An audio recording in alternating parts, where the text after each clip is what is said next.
All right, here we go. Another exciting day of microcode.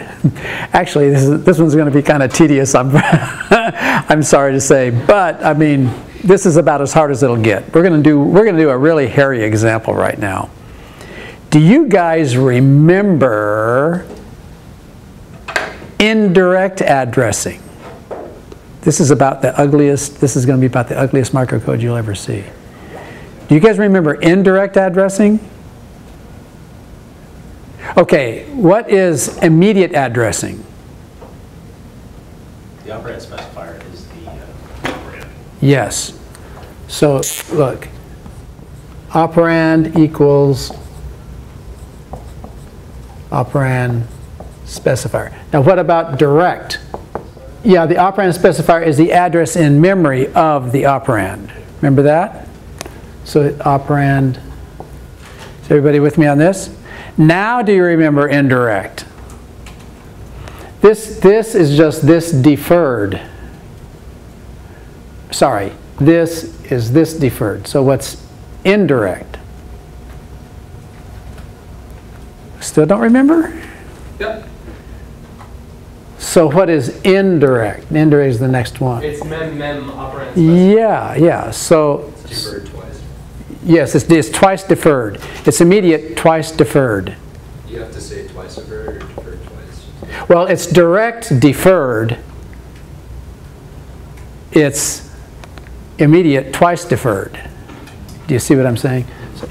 So indirect addressing, operand. Does everybody remember this? So what does this mean? What this means is that the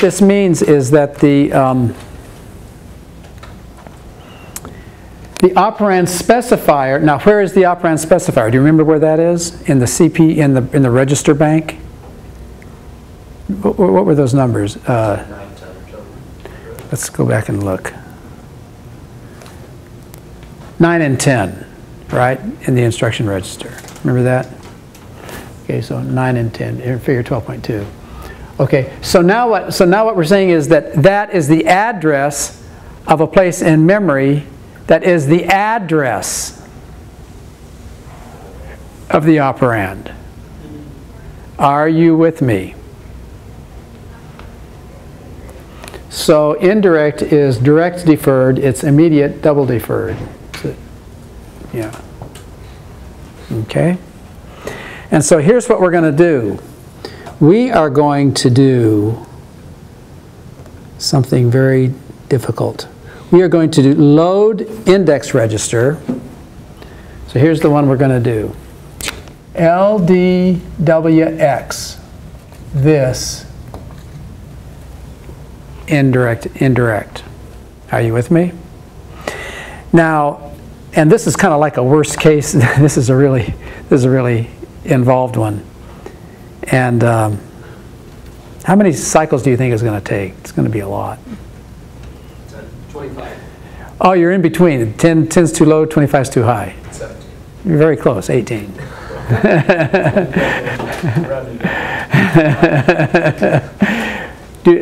March Madness, put your brackets up here.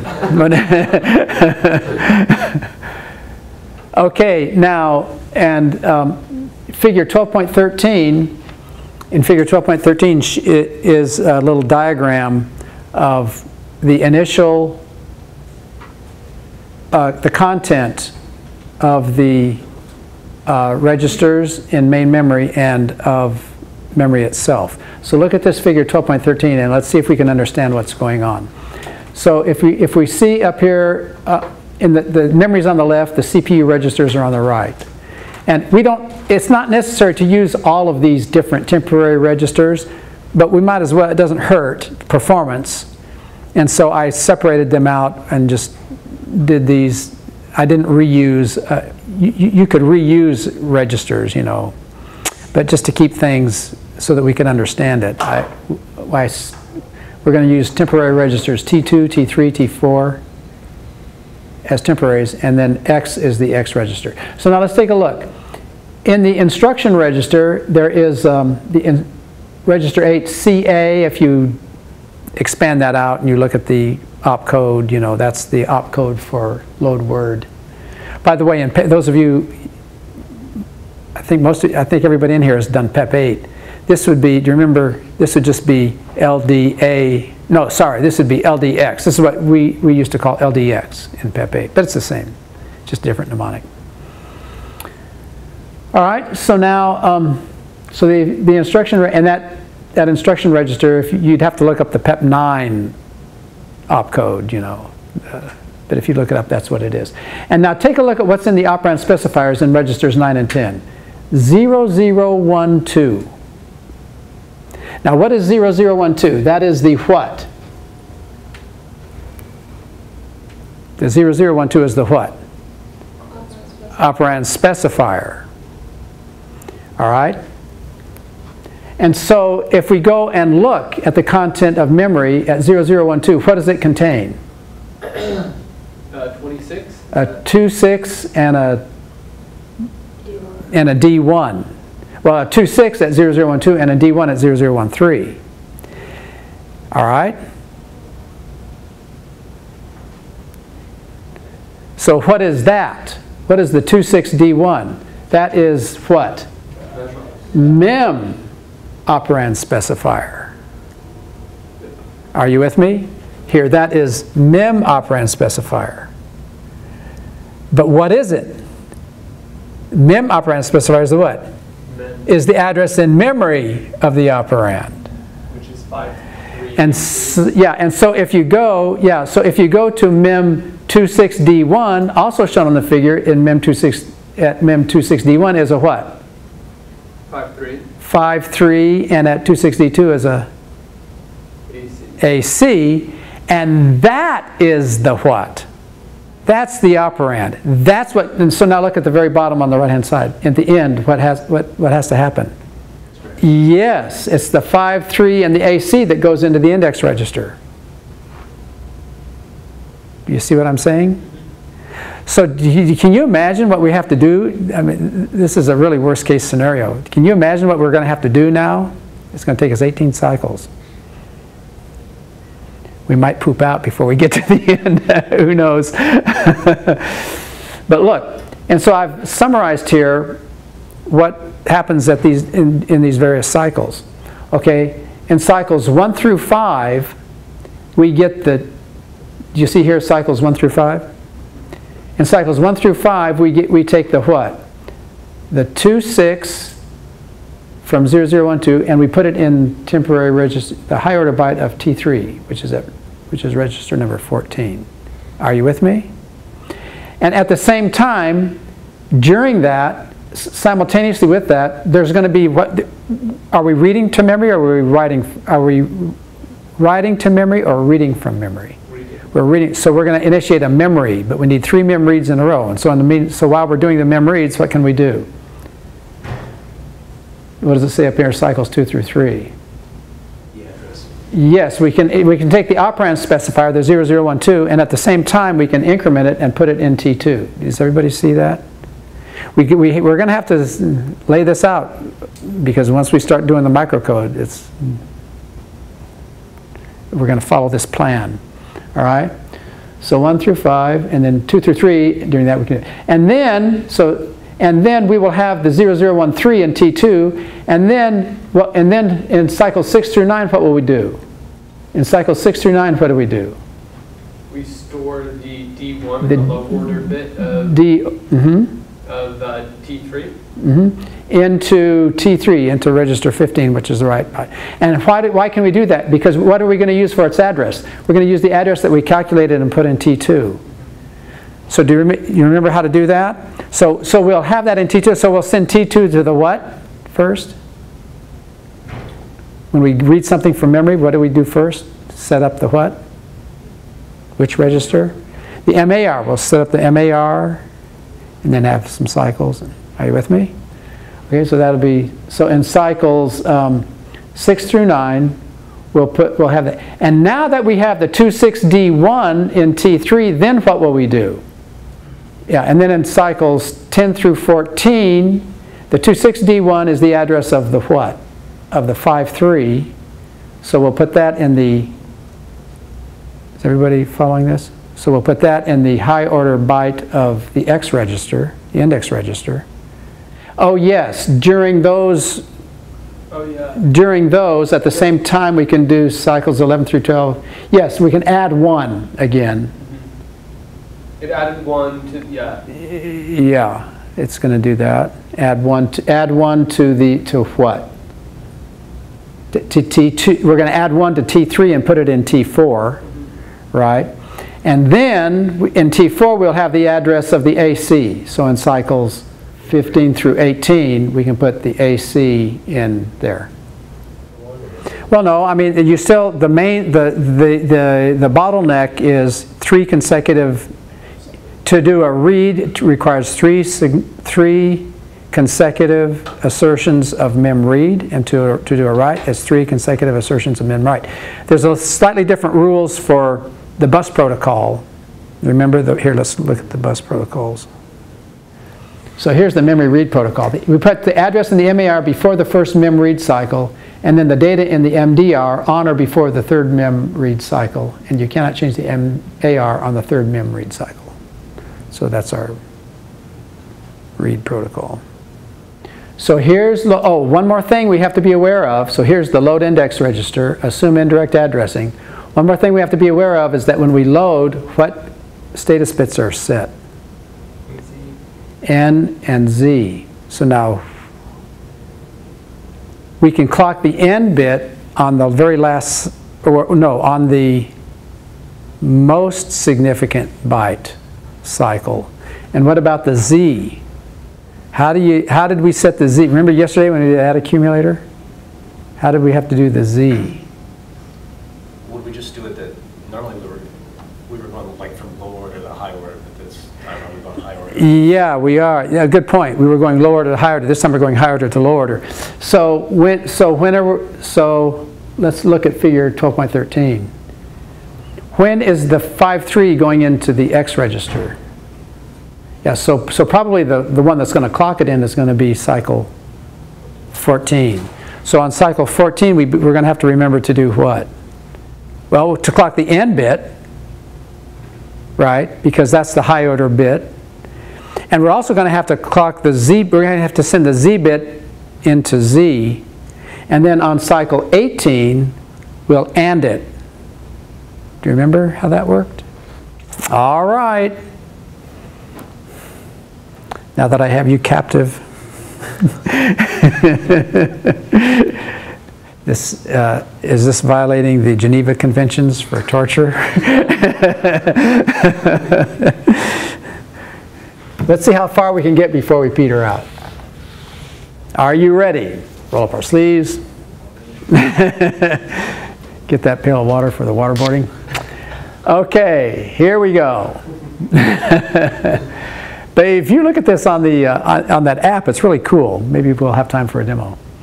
All right, let me see. Cycles 1 through 5. Who wants to start?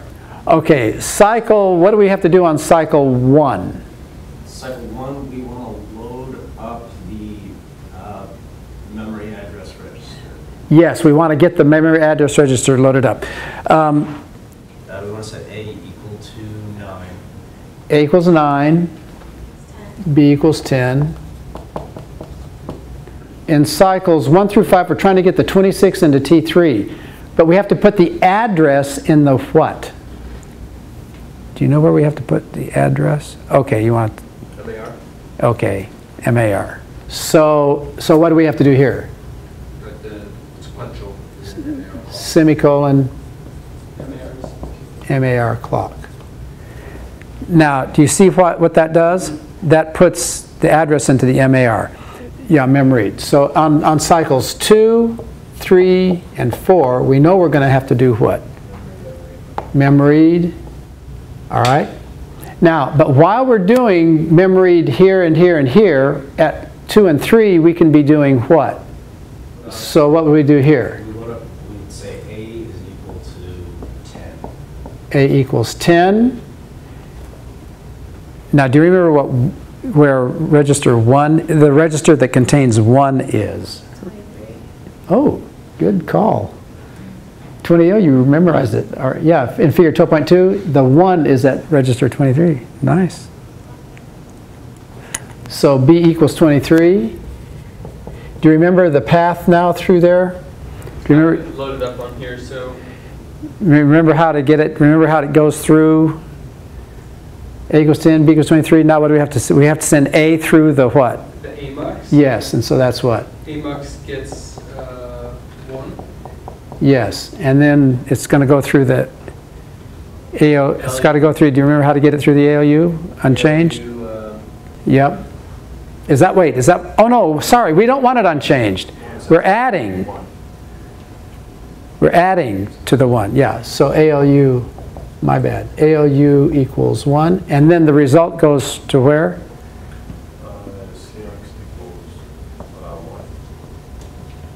CMX equals 1 to get it up, and then we're putting it back into where? We're putting it, well, we're putting it into T2. We're putting it into T2, yeah. So that'll be C equals 13. Oh yes, because it's the low order. Yeah, so it's C equals 13, and then what do we, and then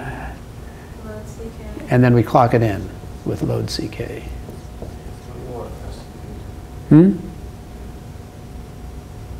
Oh, there's one more thing we need to clock. What else? Yeah, we need to clock one more thing. Can you, because what are we doing? We're adding, what are we adding here? Let's go back to figure 12.2. We're adding 1, so what might happen? There might be a, starts with a C.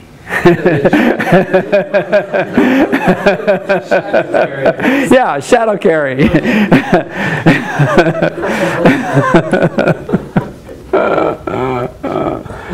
SCK, right? Mm-hmm. Shadow carry, clocking in the shade. Okay, and now how do we get the, now, we've done this, actually this isn't so bad. Come on. All right, so, and now how do we do the high order? Isn't it 2 this time for the CN? No, I think it's 1 because the AMUX, it still has to take the right, you know, it's here, let's go back to the picture. If it was a shadow carry, then we won't add it as well. See, the AMUX, here in figure 12.2, it's still the AMUX has to be 1 because that's what sends the A through. Oh, you were talking about the ALU. Oh, sorry, my bad. Okay, so ALU equals what? 2, because that's going to add the shadow carry. Oh, but if it's going to add the shadow carry, we need to also make sure that what? That, yeah, the shadow carry mux. So yeah, so we have to also do CS mux. Oh, see, now we're cooking. CS mux. Yeah, you're right. Yeah, that's tricky. That's the same way with the MDR mux. The MDR mux is coming up. MDR mux is also coming up from the bottom. But it's still, whether it's coming from the bottom or the top, it's still left is 0, right is 1. Just to keep it, that's always the iron rule. Okay, and now what? CS mux equals 1. Okay, and now what? C mux equals 1. And then C equals 12. 12. And are we ready to clock? Yes. Load CK. Load CK, and I think, oh no, at the conclusion of this mem read, what do we have to do? What are we reading from? Let's go back to figure 12.2. We're reading from where? From memory. So how do we? Yeah, so now at the conclusion of this, we have to get the MDR mux has to equal what? 0. Yes.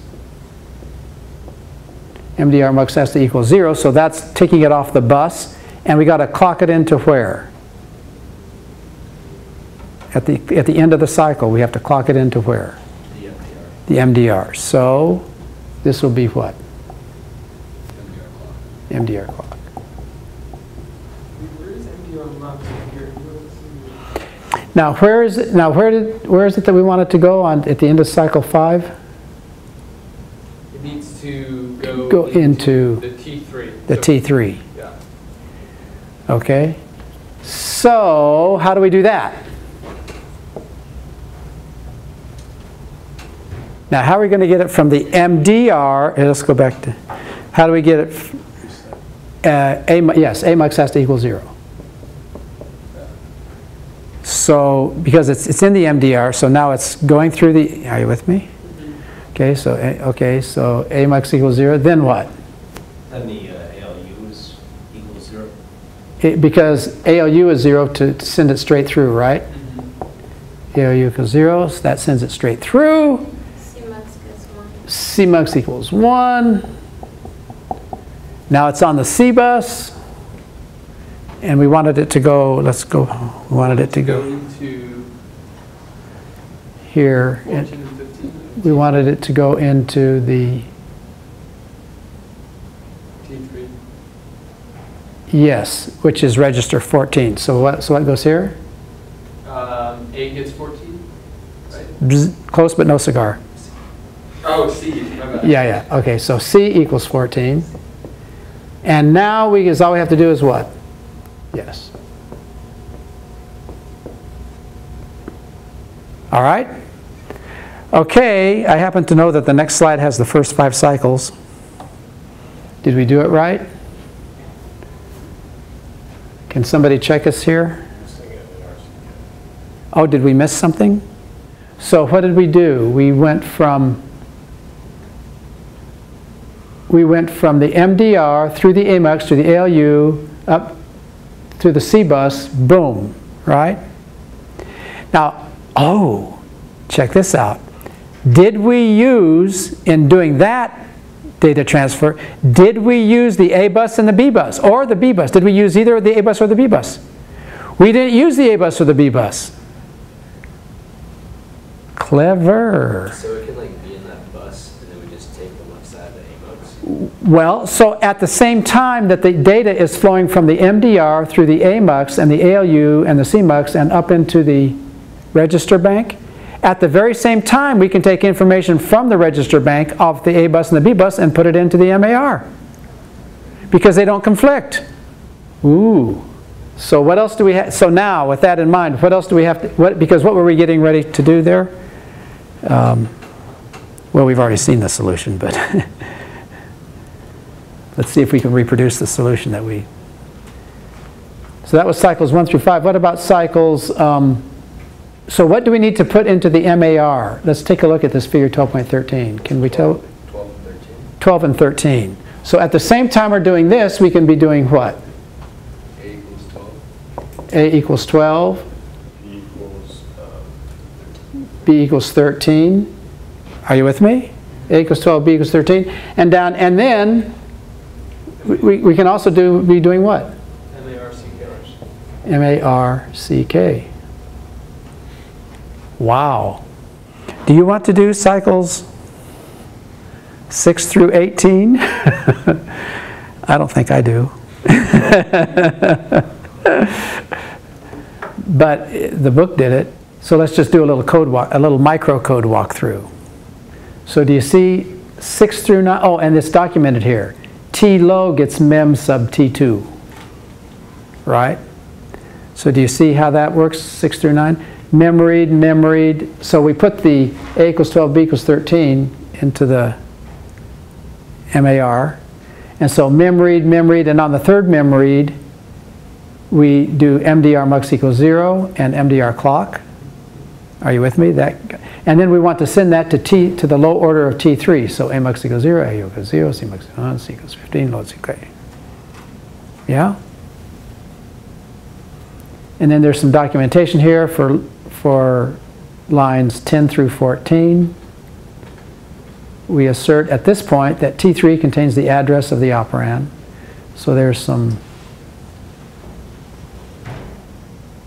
more microcode 10 through 14 and 15, 16, 17, and 18 to the X load. You can. I don't feel like going through that right now. But I mean, we did enough, right, to where you can read through that and verify that it works. Actually, what we should do, instead of trying to reproduce that code ourselves, why don't we try a little demo? We go to the help section here, and what figure was that? 1210? No. Was it 11? It's 12. Oh, it's 12. Ah, here it is, all 18.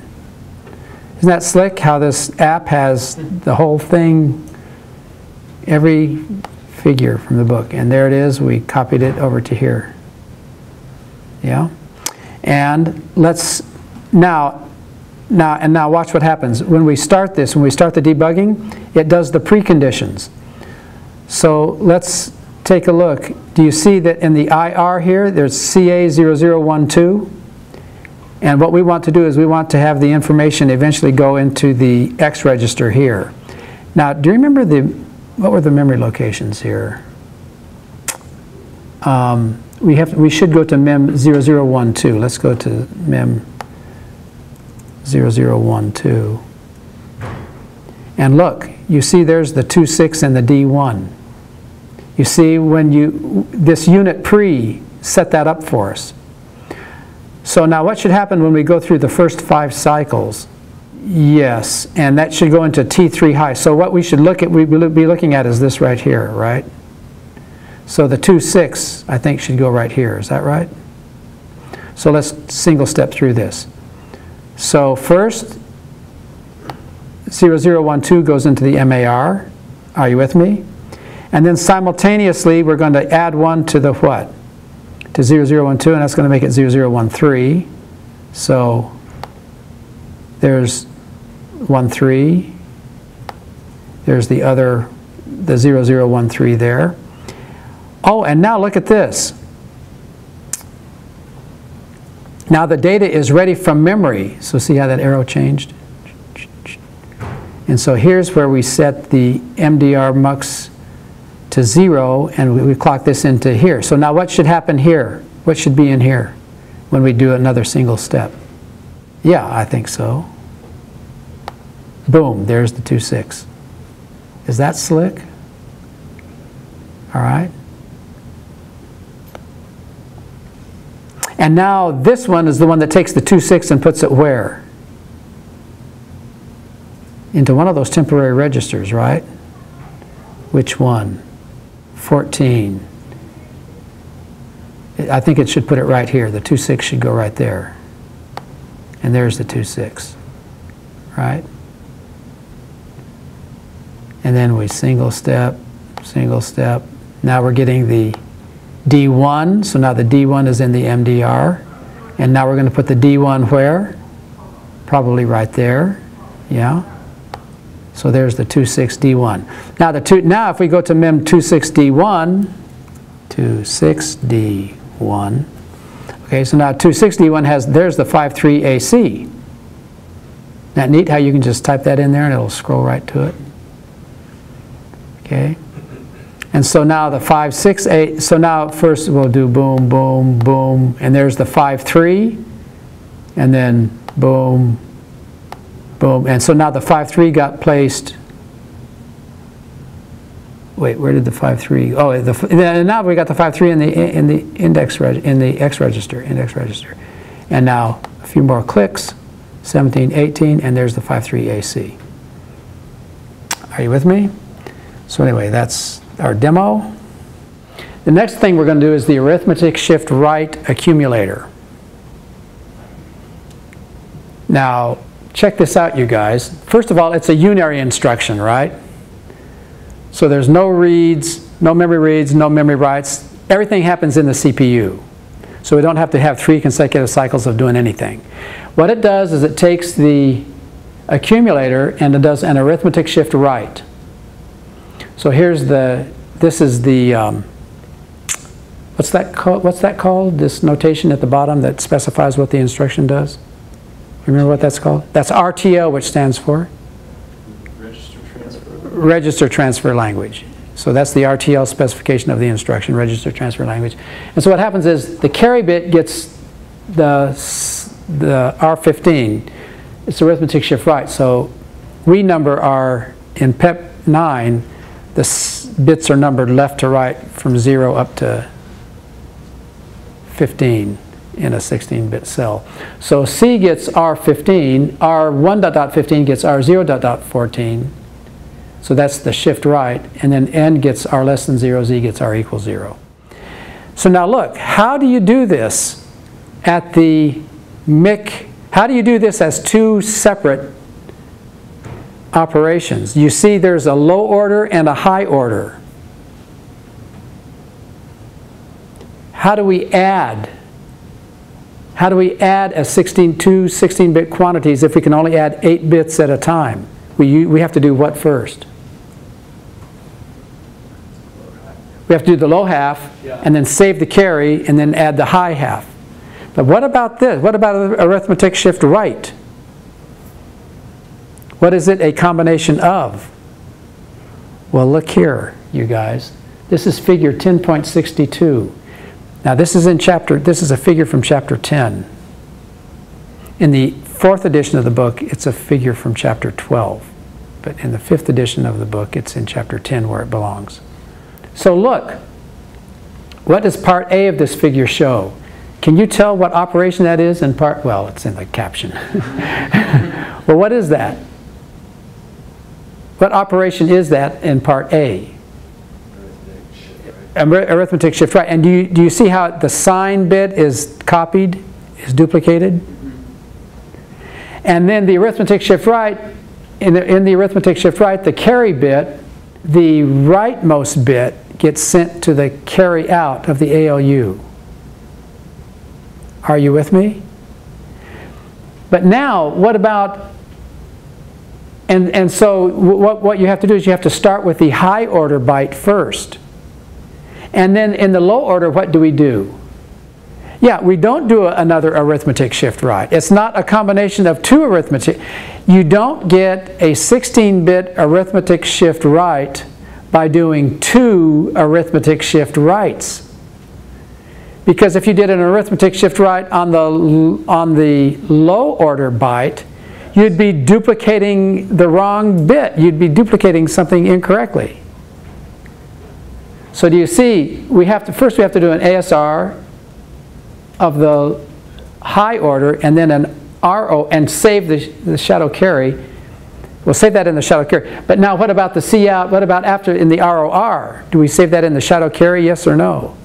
No, because the ISA 3 level instruction has to have that carry be visible. Okay, so can we do it? So here, let's do it. I think we can do this one pretty quick. So where do we start? A gets 0. Yeah, so A gets 0. And so that's going to put the higher order byte on. Okay. And then it has to do what? Do you not have this memorized yet? It has to go through the AMUX. Yes, for the right. Okay, so AMUX equals 1. And now do O, where somebody's going to have to look up the functions for the... Do you have that? Can you look that up in the reference for ALU? So we have to, what function do you have to look up? We need to do ASR. ASR, correct. So that is ALU gets 13. 13. And then CMUX equals 1. C equals 0 because it's going to go back in A. C equals 0. And now what two things do we have to clock? We clock the shadow carry. We should clock the shadow carry. So we should do CS clock, the CS clock, so we'll clock the shadow carry, and also what else? SCK. Oh, sorry, SCK. You're thinking of this. I was, yeah. SCK. So clock the shadow carry and load CK.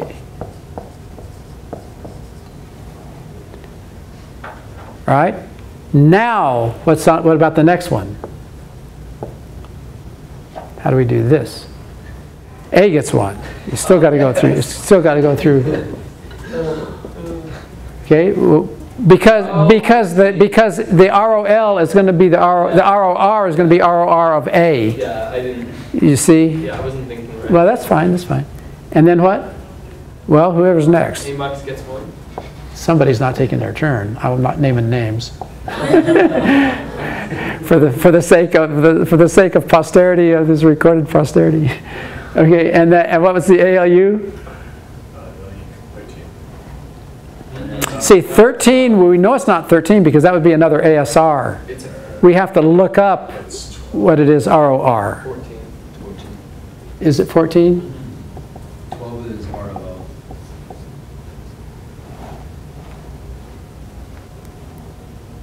And then what? Then we set the CS mux. Yeah, because this requires, so we have to route the CS, we have to route the shadow carry. So CS mux is 1. So it's CS mux equals 1. Is that the one that does the shadow? Yeah. Yeah. And then? CMUX gets 1. And then? Where do we want to put it back into? Yeah, so put it back into 1. So C gets Yes, put it back into the right. Yes, C equals 1. Okay. And now what do we clock? Loves you get. And is there anything else? We want to do the shadow too, right? Well, now, do you see that this has to, look, if we go back to the RTL specification, oh, we forgot something. We forgot to take care of the Z bit. We know that the C bit is going to be set on the second one. That's going to be visible. So this one's going to have to be CCK, right? That's going to take care of the C gets R15. Yeah. But now we also have to clock, but we forgot something here. We forgot something up here. Because we have to test whether the result is all zeros. So what should we stick in here? A Z clock. We also have to stick in a Z clock. But the Z clock comes from that AND Z unit. And on the first cycle, we want to send it straight through. So and Z gets 0. And Z gets 0, yeah. So up here we need a and Z gets 0. And the Z here. And now on this one, what are we going to need? And Z gets 1. Yes, we're going to need an AND Z gets 1. And then Z clock here, right? And, oh, where do we clock in the N bit? See, the N bit has to change also. Where do we clock in the N bit? Higher order. Yeah, it's the N of the high order. So the N bit has to be clocked in where? The first one. Up here. So NCK. So what is that NZ gets 1? In figure 12.2, you see the AND Z unit down there? It's how many inputs, how many outputs? 3 inputs, 1 output. 3 inputs, 1 output. The input can either come, so let's take, the input can either come from the current value, the input, one of the inputs is the current value of Z. One of the inputs is the Z out from the ALU. And the other input is the control signal AND Z. If AND Z is 0, that controls the unit to send Z out straight through, unchanged. If AND Z is 1, it takes Z out and Z and sends that to Z. So now does that explain? Now let's see if we did this right. Here, did we? This time I think we caught our mistake before we committed to the, is this showing, are we good? Okay, we did. Excellent, we were pretty good. All right, see you next time. It's nice to visually see it go through the color-coded section. Yeah, or actually, no, the first person who did that was Ryan, a student who took this class years ago. he had he did the first color thing, and I saw that was great. That was his idea. Yeah. It was also his idea to do that little byte calculator. Oh.